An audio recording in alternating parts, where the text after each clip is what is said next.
If you want to get started investing, or maybe you are already investing but you want to do it better, then make sure and watch this video to the very end. Today we are talking about the 7 mistakes that beginner investors make and how to avoid them, so you don't actually have to make these mistakes when you are investing.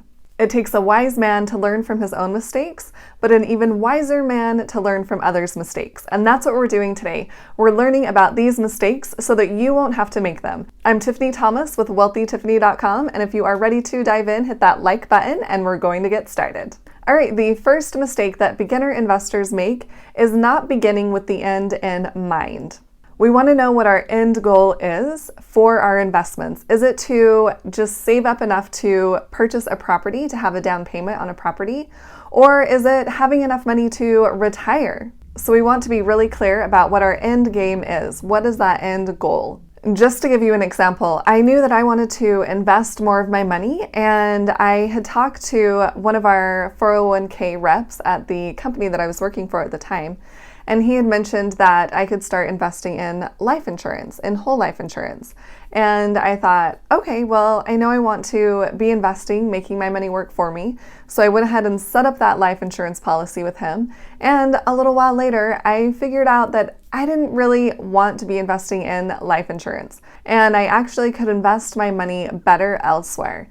But I didn't really have an end goal in mind. I just knew I wanted my money to be working for me. So had I have had an end goal in mind, thinking, okay, I know I want to create more cash flow for myself so that I can retire early, then I would not have chosen to invest in life insurance. So I ended up losing thousands of dollars, unfortunately, but it taught me a valuable lesson. Know what that end goal is when you are setting up your own investments so that you don't lose money unnecessarily. I have since set up a brokerage account and bought some stocks in there, and I can take that money out at any point that I want to. I'm not going to have a penalty to withdraw that money. I'll just pay taxes on it. If we don't have that end goal in mind, then how do we know how much we are going to need to invest or how much money we are going to need to make? We won't know. Make sure and set clear goals for your investments before you actually start investing. And tell me in the comments one goal that you are working toward with your investments. And another way to avoid this is to know why you are investing. That will make a big difference and it will keep you motivated. For example, if you know you want to invest your money to be able to provide for your family without having to continue to work the rest of your life, then that will provide you the motivation to invest more money. Or maybe you simply want to travel more. You love traveling. I love traveling. And you want to be able to travel the world. So knowing why you want to invest your money, why you want to make your money work for you instead of you working for the money all of the time, will help you get clear on which investments will be best for you. And it will help you increase those investments and continue to invest because you'll be excited about this goal that you have or this why that you have for investing your money. And mistake number 2 that beginner investors make is not understanding what they are investing in. This one is really important. There are lots of investments out there that are very complicated and very hard to understand. I remember sitting down with a financial planner at one point, and he was trying to explain the different investments that they offered and how the investments worked and what some of the fees were. And I just thought, I don't even understand what you're telling me. So please don't invest in something that you don't really understand. You do not have to have complicated investments to make a really good return on your money. From what I have seen personally, the simplest investments offer the best returns. Just as the example that I was giving earlier about buying life insurance, that was a very complicated policy. And I don't even know how to explain it, to be honest. It was just a mess and it was too complicated. I prefer to keep my investments simple. For example, how to buy a stock. That's not too hard. And you can set up an account, invest your money in a stock, and continue to invest in that stock. Choosing the stock that you want to invest in is probably the most complicated part, and even that's not that complicated. Or even investing in an index fund, I think that is very simple and you can make very good returns by investing in a single index fund. And I also like investing in real estate, and sure, this might get a little bit more complicated, But my strategy is to keep it very simple. I invest in buy and hold properties. I invest by myself. I'm not having a partnership or setting up some legal contract with someone else that I have to read the whole thing over and understand it all. Since I am buying for the long term, I'm just buying and holding, then I don't need to worry about, okay, well, if I fix this certain thing or remodel this, will it give me enough cash flow and will I be able to sell it soon enough to make back the money that I need to make in the time that I need to make it in? I keep it very simple. I'm just investing in single family homes that I can buy and hold for the long term and just put renters in there. So it's a pretty simple real estate investment strategy that I've chosen. And I create really good cash flow from that. And if I were to sell my properties right now, I would make a huge return. And I get that it's not always that way, but keeping your investments simple will still give you really high returns. And you don't have to worry about, oh, did I make a really good investment because I didn't really understand what I was investing in? So keep it very simple and understand what you're investing in. You'll feel a lot more comfortable and you'll still be able to make great returns on your money. And let's move to mistake number 3 that beginner investors make. And this one is not understanding all of the fees that go into the investments. This is one that is really important because it's a really simple way to make more of your money work for you. And you don't really have to do anything. You just have to pay attention to what the fees are with your investments. For example, if you are choosing to go with a financial advisor or a financial planner, make sure and understand what their fees really are. Are they charging you just a flat rate to meet with them, or are they actually charging you a percentage of your money that they are going to manage for you? What is their investment charge, and what fees are associated with those investments that they are putting your money into? Is it a fund that's going to have a really high expense ratio? And is there a buying charge or a selling charge? Or are there any sort of account fees that you might have, any maintenance fees? Is there an extra commission fee that they charge? Be really clear on the fees that are associated with your investments. And if you are investing on your own, choosing to invest in index funds or mutual funds, make sure you know what fees are associated. There's usually an expense ratio associated with any type of fund you're investing in. And this even includes those funds that are in your 401k plan.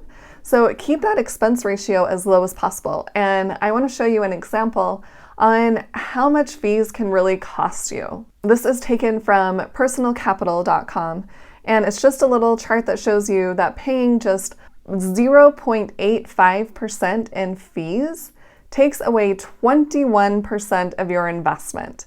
I could think of a lot of things that I would do with 21% of my investment. And not only is it taking away that money up front, but that means you're going to have to work longer, so you will not be able to retire as early as you would have if you were paying attention to those fees. And this is from CNBC.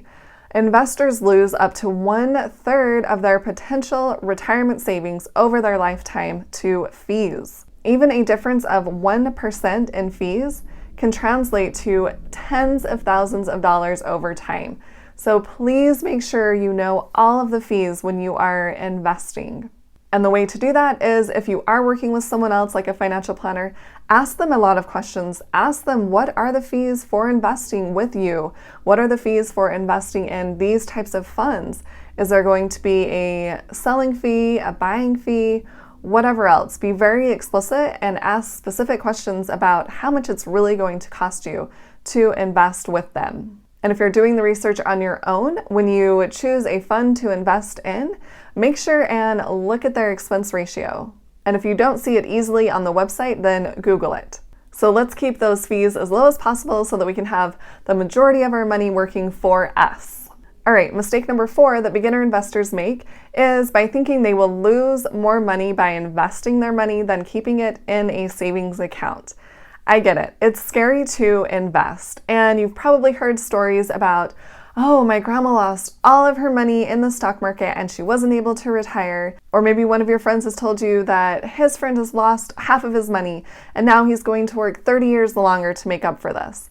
There's all sorts of stories that we have heard of. But have we ever heard of a story where a person said, oh yeah, I'm retiring off just the money sitting in my savings account? I haven't. It doesn't happen. We need to be investing our money. And there are ways to mitigate the losses that we may have by investing in the stock market. If we aren't investing our money, we are not going to be able to retire. And let me show you a little study that was done. So in this study, they took $2,000 per year and invested it. And I'm not going to go over this entire graph, but you can see that even timing the market at the worst possible moments will still give you a higher return than keeping your money in cash, than keeping it in a savings account. And not to mention that there is inflation, which averages about 3%. And this little graph shows you the blue line is the savings rates, and the black line is the inflation rate. So you can see for a little bit of time in about 2000, the savings rates were above inflation, but for the majority of the time, it is below inflation. We definitely want to be keeping up with inflation, but ideally we want to be increasing more than the inflation rate is so that we can have our money working for us so that we don't have to continue to work for our money. So keeping your money in a savings account is not going to help you retire. It's actually scarier to keep your money in a savings account than invest it in the stock market. And here is another example for you.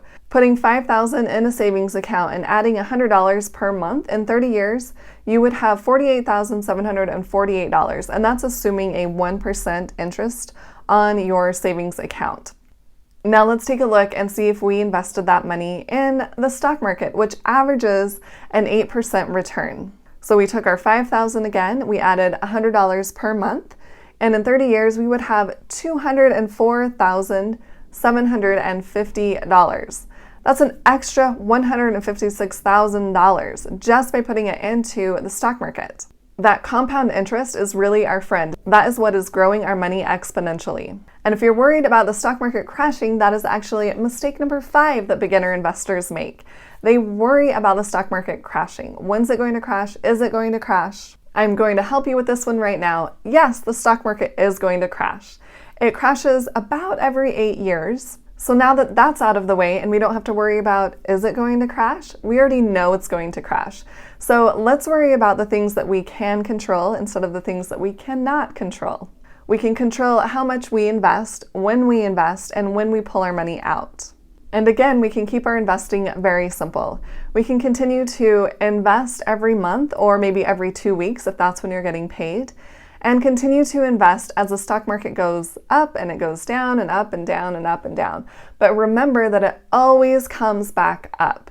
That is something that investors, especially beginner investors, tend to forget, that the stock market will always come back up. So don't panic, don't worry, the stock market will crash, but it's going to come back up. And if we know that ahead of time, if we have a little extra cash when it does crash, then we can put a little more into the stock market and buy stocks that are on sale. And then we can wait for it to come back up, and that's when we pull our investments out. It's pretty simple. And if you're thinking, well, what if it crashes right when I'm ready to retire?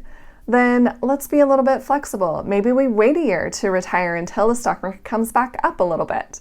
Or maybe we take out a small portion of what we were going to originally take out, and we don't take a fancy vacation that year. Or maybe we get a side hustle and start creating a little extra income. Or maybe we just decide to go ahead and retire and take out the amount that we want to, and then we check in next year and see, okay, is the stock market back up? Or has it even surpassed where it was? Have my investments grown? Or have they not? Do I need to adjust? Or am I okay? It's not the end of the world when the stock market crashes, and if it is, then I think you have bigger problems to worry about. So be smart about your investments and don't cash everything out when the stock market crashes. Realize that it's on sale and invest some more of your money if you have extra to invest, and know that it will come back up, and that's when you can take some money out. This moves us into mistake number 6, which is overcomplicating investing. And we kind of touched on this a little bit before, but let's dive a little bit deeper. A lot of people think they need to invest in crazy things and have so many different funds, like 20 different funds and 200 stocks, and they need real estate, and they need to have businesses that they're invested in. and they just overcomplicate it. But we don't need to do that. We can keep it very, very simple. And a lot of times financial planners will do this. They will overcomplicate investing. They'll put you in a whole bunch of different funds, and it's really not for your benefit. And they'll even switch you in and out of different investments to keep things moving around. But it's so unnecessary. As I've mentioned before, the simplest investments can have the greatest returns. And to give you an example of this one, Warren Buffett did this little experiment. He bet a popular fund management company $1 million that a simple fund would outperform all of their fancy, complicated funds over the period of 10 years. And guess what happened? Just try to guess. You probably guessed it. The simple fund outperformed all of the overcomplicated funds that the management company had chosen. And not only did it outperform it, but it outperformed it by 44%. So there is just one example of simple investing outperforming complicated investing. And I've already given examples in my own life where I have seen that to be true. So ways to avoid this is to keep your investments very simple. Don't buy and sell funds all of the time or buy and sell stocks all of the time.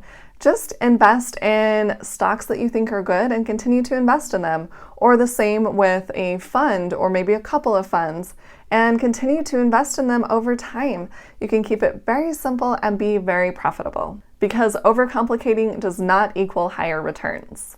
Let's talk about the last mistake that beginner investors make, mistake number 7, and this one is letting their emotions take over.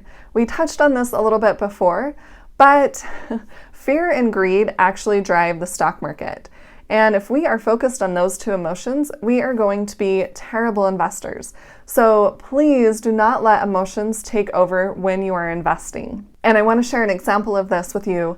A couple of years ago, I was talking to one of my friends, and she had invested quite a bit of money into the stock market right before 2008. And then the 2008 crash hit, and she completely freaked out and took out all of her money out of the stock market. And as we've seen over time, the stock market has gone up significantly over time. And if she would have left her investments in there, she would have so much more money right now. But she let that emotion of fear take over, and she sold all of her investments. And let me show you a graph here. So leaving $10,000 in the market for a period of 36 years can yield you over $512,000. Pulling your investment out means you could be missing out on the best returns in the market. So out of 36 years, missing just 50 of those days, you would only yield $31,000. Only 50 days out of 13,140 days, you would lose $481,000.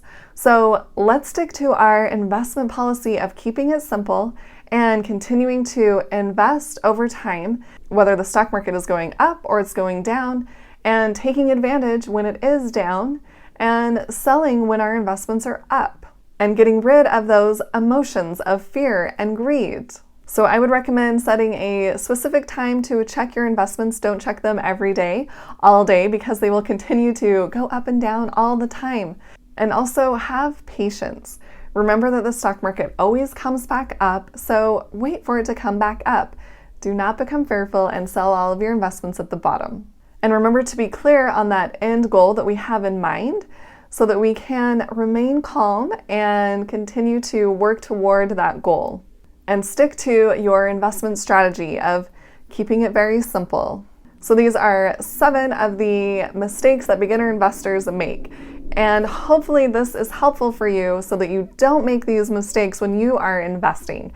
And if you did find this video helpful, please hit that like button and share it with someone else who would like to hear this information. And don't forget to hit the subscribe button to subscribe to my YouTube channel. That will really help me out and we can get this content out to more people. And don't forget to hit the little bell to get notified on when I do post new videos. And you can follow me over on Instagram if you would like to. Thanks so much for watching. I'll see you in the next video.